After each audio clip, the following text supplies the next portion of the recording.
श्री गुरु चरण सरोज रज निज मन मुकुर सुधारी। क्या कहते हैं? श्री गुरु चरण सरोज रज निज मन मुकुर सुधारी। बरनऊं रघुवर बिमल जसो, बरनऊं रघुवर बिमल जसो, जो दायक फल चारि, जो दायक फल चार। जो दायक फल चार, जो दायक देने वाले, क्या देने वाले? फल, फल देने वाले। कितने फल? 4 फल। जो 4 फल दायक देने वाले हैं। कौन से 4 फल देने वाले हैं? धर्म, अर्थ, काम और मोक्ष।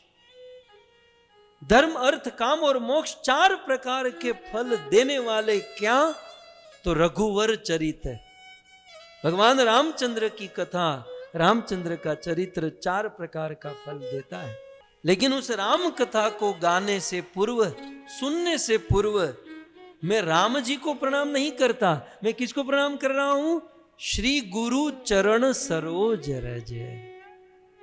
मैं गुरु जी के चरण की रज को प्रणाम करता हूं। भक्तों, ये दोहा है, ये मंत्र हनुमान चालीसा के प्रारंभ में भी है और रामायण में अयोध्या कांड के प्रारंभ में। ये 2 जगह यूज हुआ है। इसका अर्थ आप समझ सकते हैं इसकी कितनी महिमा है। इसे हनुमान चालीसा में भी रखा गया, रामायण में भी रखा गया। कहते हैं श्री गुरु चरण सरोज। अब हनुमान चालीसा में ये क्यों रखा गया? एक्चुअली ये रामायण का है, लेकिन इसको हनुमान चालीसा गाने से पहले गोस्वामी तुलसीदास जी ने गाया। क्यों? क्योंकि हनुमान जी रोज राम कथा सुनने के लिए गोस्वामी तुलसीदास जी के पास आते थे। एक दिन हनुमान जी आए, कहा कि गोस्वामी जी बताइए आज क्या सुनाओगे? आज रघुनाथ जी का कौन सा चरित्र सुनाओगे? तब गोस्वामी तुलसीदास जी ने कहा कि आज रघुनाथ चरित्र नहीं, आज हनुमंत चरित्र सुनाने की इच्छा है। हनुमान जी क्रोधित हो गए। मेरा चरित्र कोई सुनने लायक है? नम्रता, विनम्रता, हम्बलनेस। कोई भक्त अपनी प्रशंसा सुनना नहीं चाहता।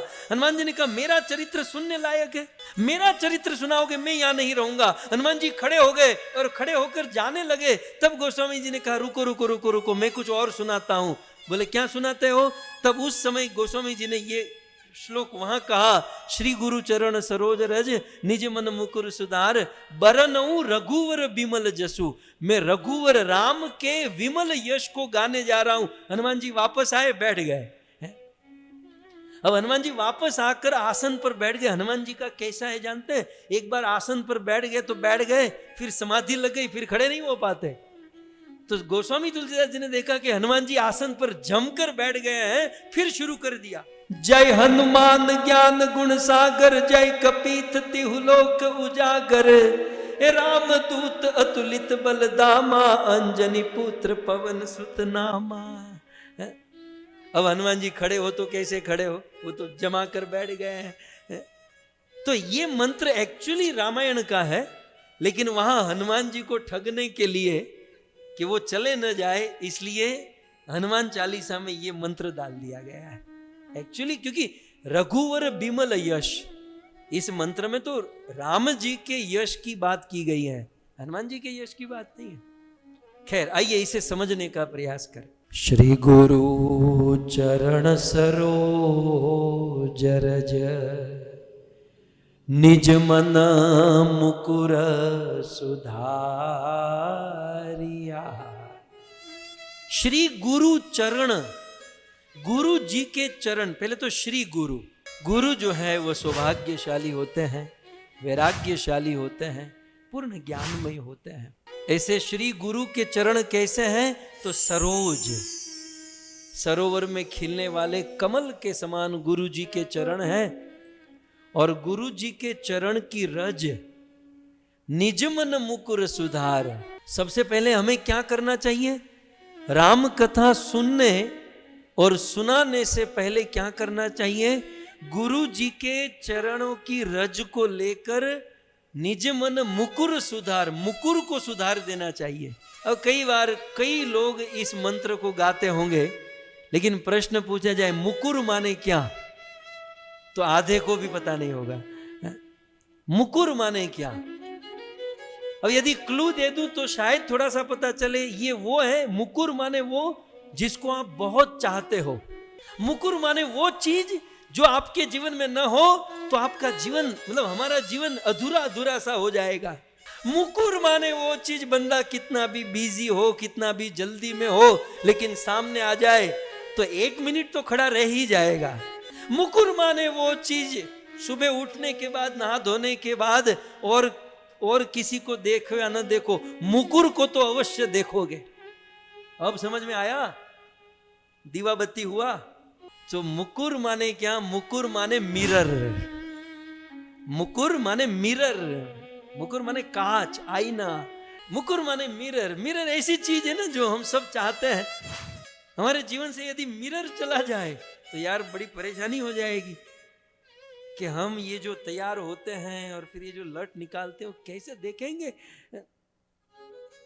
बंदा कितना भी रास्ते से, कितना भी तेजी से जा रहा हो, बिजी हो, लेकिन रास्ते में कोई मिरर आ गया तो 1 मिनट तो खड़ा रहकर थोड़ा सा ठीक कर ही लेता है। फिर भी कुछ लोग तो फिर भी अच्छा है, लेकिन कुछ लोग तो आधे आधे घंटे तक बैठे रहते हैं। खैर, मैं ये, अब आप भूलोगे नहीं इसलिए मैं थोड़ा सा एग्जाम्पल दे दिया। मुकुर माने मिरर। और इस श्लोक में मिरर किसको कहा गया? मन को। मन रूपी मिरर, मन रूपी मुकुर। हमारा मन कैसा है? मिरर के समान, मुकुर के समान।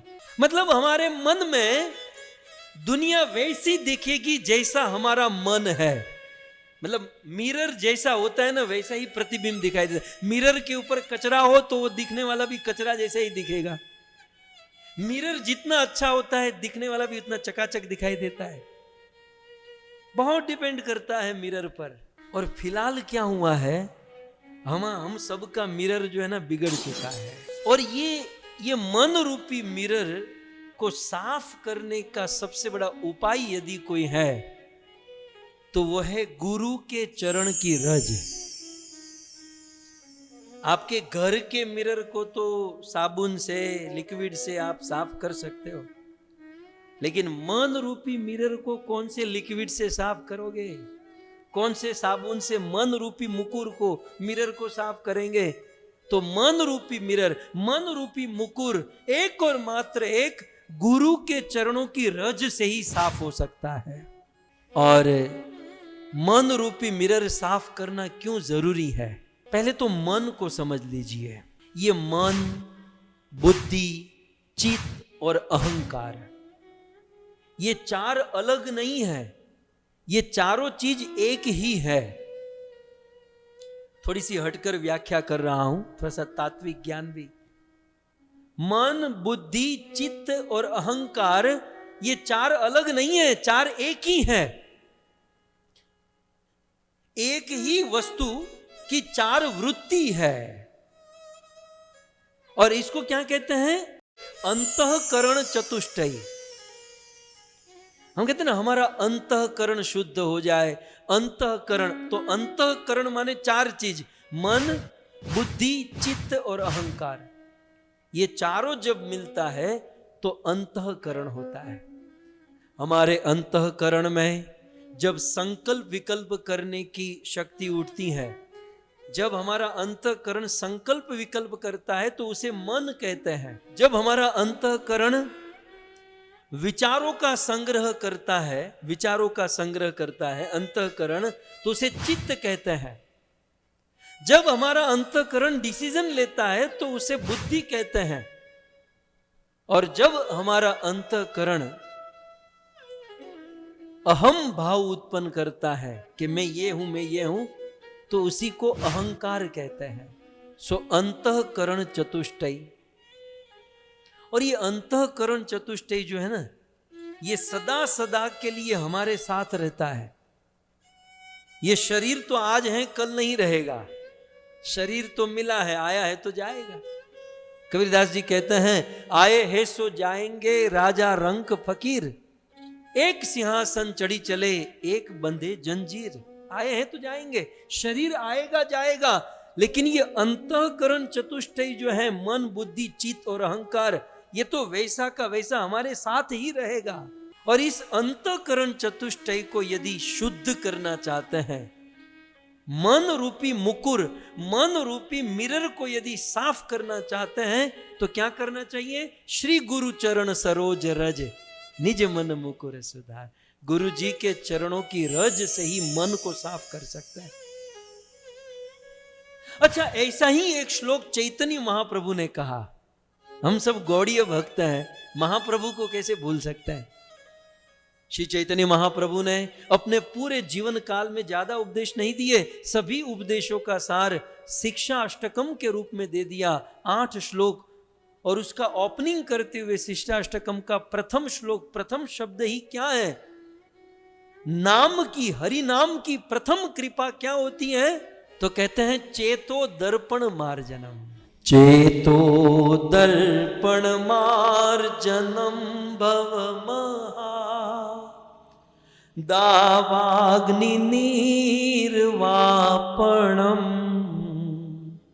श्रेयः कैर्यव चंद्रिका वितरणम विद्यावधू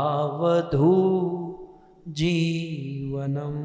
श्री चैतन्य महाप्रभु कहते हैं कि चित्त रूपी दर्पण को, चेतो दर्पण मार्जनम, चित्त रूपी दर्पण को यदि मार्जन करना चाहते हो तो उसका उपाय क्या है?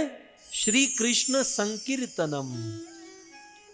कृष्ण के कीर्तन से हमारा चित्त रूपी दर्पण साफ कर सकते हैं। अब यहां 2 मत हुए, ध्यान से सुनिएगा। नीचे श्लोक जो लिखा है उसमें गोस्वामी जी क्या कहते हैं कि मन रूपी दर्पण, चित्त रूपी दर्पण कैसे साफ होगा? गुरु के चरण की रज से। और शिक्षा अष्टकम में चैतन्य महाप्रभु क्या कहते हैं? चित्त रूपी दर्पण कैसे साफ होगा? हरि नाम का कीर्तन करने से।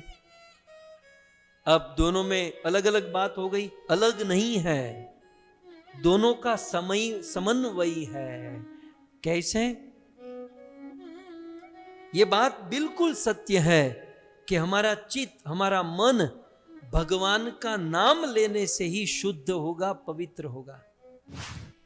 लेकिन भगवान का नाम ले सके वह ताकत, वह शक्ति, वह सामर्थ्य हमें कौन प्रदान करता है? हमें गुरुदेव प्रदान करते हैं। सो गुरु जो होते हैं वो नाम जप करने की आज्ञा देते हैं, नाम जप करने का आदेश देते हैं। जब दीक्षा देते हैं तो कान में नाम देते हैं, हाथों में नाम देते हैं।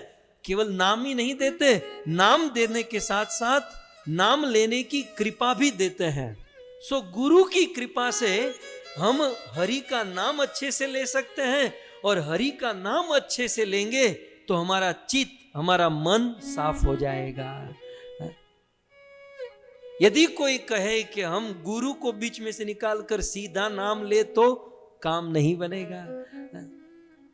किसी प्रधानमंत्री, प्राइम मिनिस्टर को मिलना हो तो सीधा सीधा नहीं मिल सकते, उसके असिस्टेंट से, उसके पीए सीए से मिलना होगा, और तब जाकर जैसे तैसे हम प्रेसिडेंट, प्राइम मिनिस्टर से मिल सकते हैं। ठीक उसी प्रकार यदि हमें भगवान से मिलना हो या भगवत नाम को पवित्र पूर्णता से लेना हो तो सीधा नहीं, गुरु की कृपा से, गुरु की करुणा से, गुरु की आज्ञा से लेना होगा।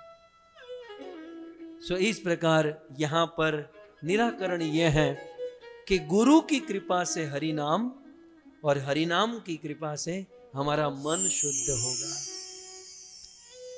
लेकिन ठीक है, ये बात समझ में आ गई, लेकिन मन रूपी मुकुर, मन रूपी मिरर का सुधार क्यों चाहते हो? ये मन रूपी मिरर को साफ करना क्यों चाहते हो? तो दूसरी लाइन में कहते हैं क्योंकि बरनऊ रघुवर बिमल यश, मैं रघुवर राम जी के यश को गाना चाहता हूं। मैं मेरे मन को इसलिए साफ करना चाहता हूं क्योंकि मुझे राम का यश गाना है, राम की कीर्ति गानी है, राम की कथा गानी है। तो क्या मन साफ हुए बिना राम की कीर्ति नहीं गा सकते?